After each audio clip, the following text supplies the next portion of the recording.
Alright guys, now this has been a weird week, and the reason I say that is particularly pertaining to one thing that I did this week that I totally didn't expect to do. What if I told you that you could, I don't know, go into any old Walmart, go to the video game section, just see a little Gamecube game sticking out there on the shelf, not in any of the glass cases, but a glass case, smaller glass case, kind of a metal, like almost filing cabinet type looking thing, but with glass on the outside. And just realized that said glass case was open, just open, and reach in and pull out a Gamecube game. Don't believe me? No, really, you don't believe me? Roll the film. Look, you get, yeah, roll the film. The other one who saying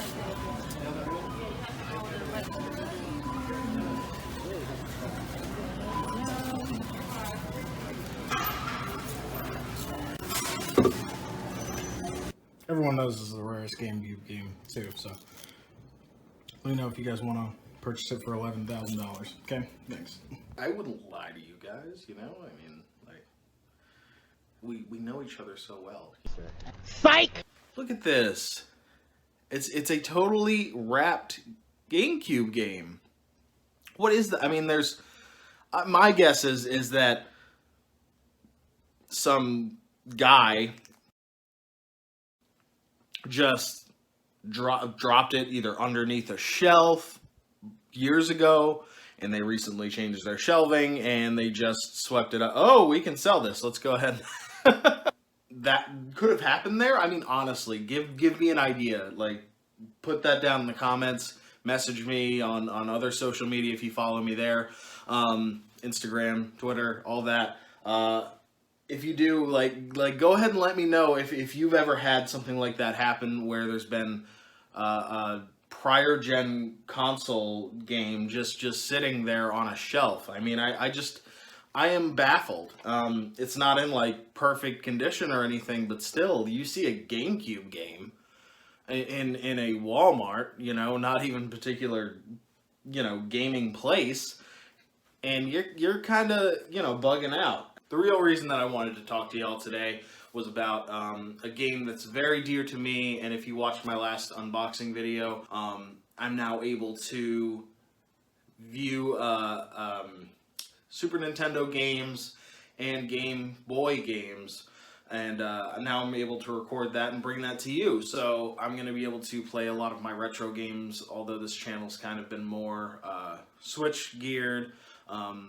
And the reason for that is that I am more portable.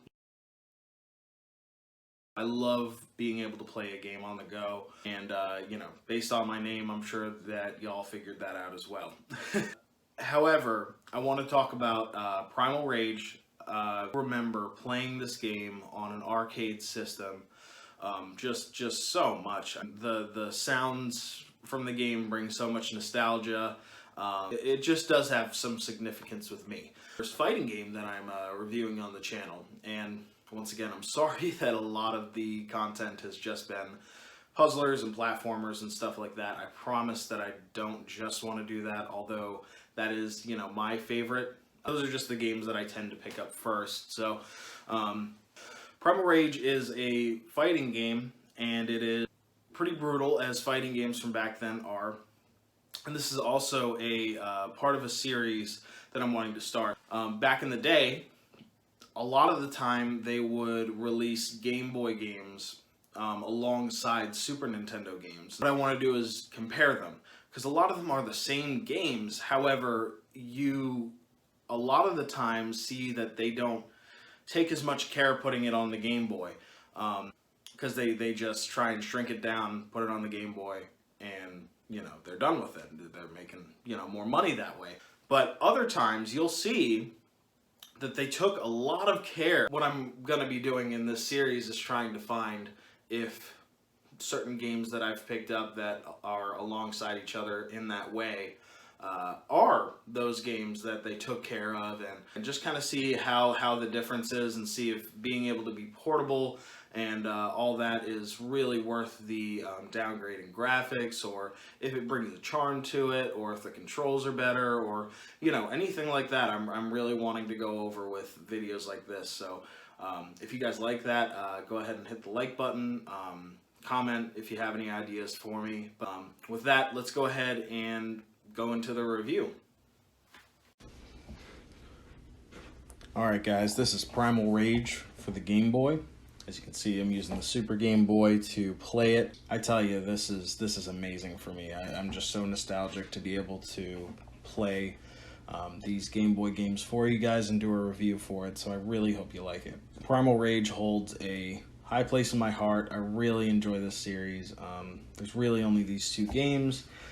And for those of you guys who don't know, there was a second one made. Apparently a guy has it in his arcade. Where it is escapes me. There's one person, I believe, in the world that has access to an arcade version of Primal Rage 2. And let's go ahead and try and beat Sauron here. Always reminds me of Lord of the Rings. I don't know if Sauron has any other relevance to maybe folklore or religion or something like that, but I'm not sure if that's where all the different types of media are getting the name. But anyway, as I was saying, Primal Rage has a 2, and it was completely finished or almost finished. It just never got onto shelves, so it's unfortunate. A lot of people are real big fans of this and weren't able to get their sequel. Either way, it's definitely a fun series. It's a fun title. Playing the Game Boy version of it, I honestly liked it a lot. It's more slowed down, I guess. I'll go over that when we get into the Super Nintendo part, but it's I would really suggest this game if you're just starting out. I can't remember any of the combos or anything like that, and the I'll show you guys the list that's online for combos and stuff, and I can't figure it out. It's like calligraphy to me. Well, calligraphy, oh my gosh. No, it's like hieroglyphics is what I meant. Calligraphy can be hard to read too, I guess. I don't know. Depending on who you are, if you're a dum-dum like me. Anyway, speaking of being a dum-dum, I tried to look up the combos and stuff like that, and I could not figure out how to use any of the special moves or anything like that. So, don't roast me in the comments, please, for not being great at the game. I put together some really cheap combos, I know, but remember that the Game Boy only had 2 buttons, so they did shrink down the options for that as well. So without special moves, there's not much to do, especially when I'm trying to show you guys as much of the game as possible. So just keep that in mind, please. As you can see, I'm starting to develop this like high kick and then like down to the floor sweep thing.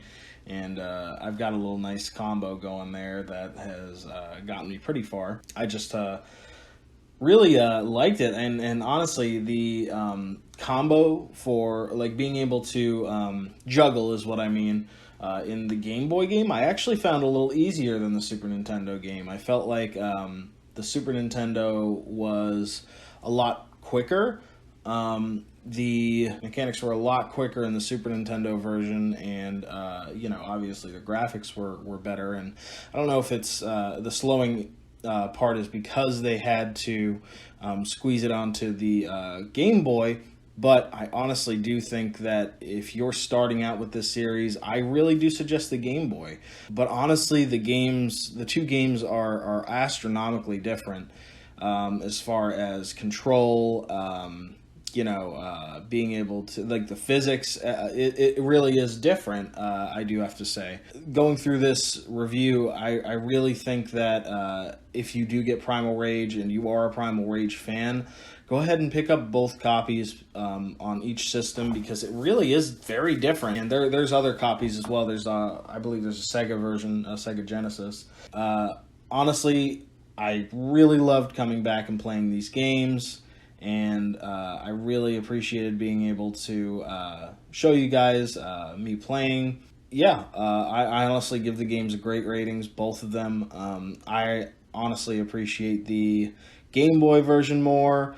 And that just might be me being fascinated with what they can put on the hardware and everything, and just really appreciating that they put a lot of care into putting it onto the Game Boy. I got, as you guys can see, I got really far into the Game Boy one, but I got to the last few guys, and yeah, I couldn't cut it. I don't know if the Super Nintendo version is the same, but at the end of the Game Boy one, you have to face everybody, and all of the people that you already faced, you're only allowed to die once. At first, I thought, wow, this is a broken mechanic. I can just keep dying over and over and over again, and keep facing them, and their health wouldn't come back or anything like that. So I was thinking that I found an oddity in the game, but you're only allowed to die once per character. I truly enjoyed the Game Boy version. Super Nintendo version is just as good, bumping up those graphics and everything, and really pumping up the speed.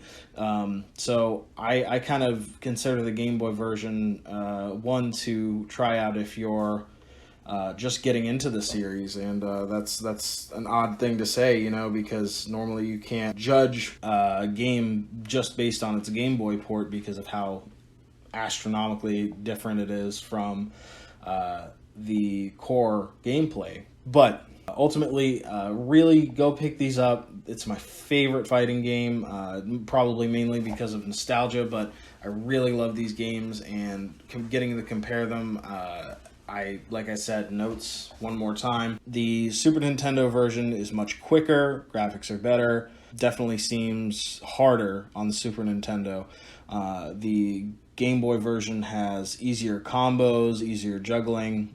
I found myself getting toward the end of the game pretty quickly. It is honestly something that I want to go back and try and learn the combos for as well, once I can decipher whatever the combos are on that website I showed you guys there. Both great games. And before I forget, Vertigo is also in the Super Nintendo version and is not in the Game Boy version.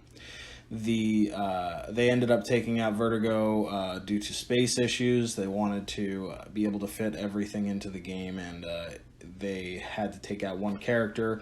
They landed on Vertigo. It's a bit upsetting, but if it were up to me, I probably would have taken out one of the clone characters, although they're great. Maybe Sauron or maybe Blizzard, just because they're both reskins of the characters themselves.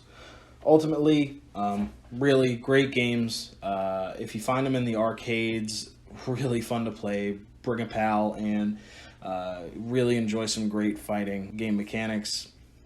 And I hope you guys like brutal monster fighting, because this is it at its finest.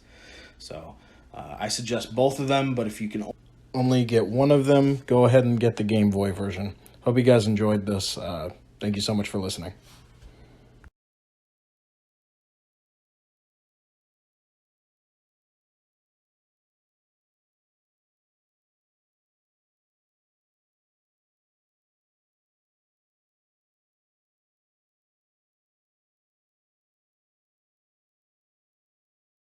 And for those of you who are wondering why Mary-Kate and Ashley and Primal Rage, pretty sure they're part of the same series.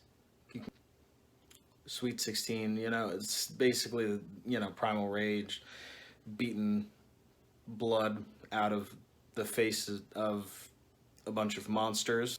I mean, it's the same thing, Hopefully, this has shed some light on that, and, you realize how silly you are now, thinking that I didn't know what I was doing and just put a Mary-Kate and Ashley game highlight in a Primal Rage review. So, I'm just joking around, guys. Hope you enjoyed the video. Go ahead and subscribe, like, comment. Show me that you're there. All right. Thanks, guys.